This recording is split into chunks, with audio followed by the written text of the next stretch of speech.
As I was sitting here trying to write this script, I could not figure out how to start this video. So let me just read something from the Steam store page. Weedcraft Inc. explores the business of producing, breeding, and selling weed in America, delving deep into the financial, political, and cultural aspects of the country's complex relationship with this troublesome and promising plant. Would-be marijuana moguls will need to prioritize resources carefully as they manage the production and distribution of their weed. Cultivate killer plants, crossbreed them to create unique strains of the devil's lettuce, hire and manage a growing staff, and be prepared to take on the competition. As in real life, the business of bud presents plenty of opportunity along with the plethora of problems. Decide when and where to take on extra risk to maximize profit, but be careful. The cops and politicians are all working their own angles. An important, controversial topic presented in an insightful and detailed manner, Weedcraft Inc. presents a challenge to those who would rule the reefer, offering a series of diverse scenarios and unique characters to work with or around as your budding empire grows.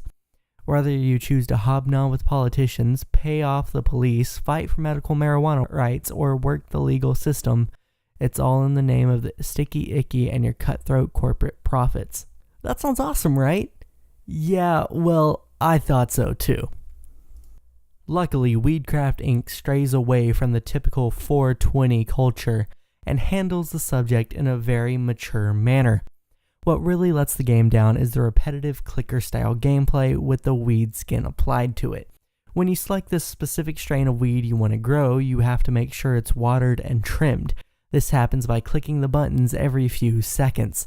The quality depends on many different factors such as the temperature, the humidity in the room, the type of soil used, the type of lights you have, even the chemical makeup of the soil itself.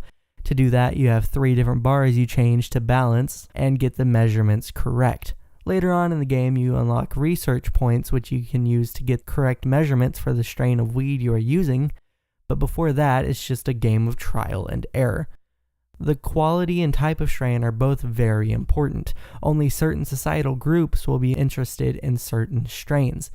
If you only make high quality strains that you sell for a high price, you will miss out on the cheaper market. And the same goes for low quality or low price strains. After a while, you can hire employees to do the repetitive tasks such as growing and selling. But in the first few hours, it's almost pointless to do so because you will do things more efficiently. And that's where I am left. I was really interested in how Weedcraft Inc. was taking on this subject matter, and I wanted to play more of it than I ended up playing. But due to the repetitive clicker-style gameplay, I just could not continue on. There are a ton of great ideas in this game, but they are all just spread too thin. I'm not saying this is a bad game, but I cannot say it is a good one either. Simply, this game was not for me, but it may be for you. There's a wonderful Flash game here, but for the price of $20, it is difficult for me to recommend. If Weedcraft Inc. seems interesting to you, or if you want something to 420ify your Steam library, check it out when it's on sale.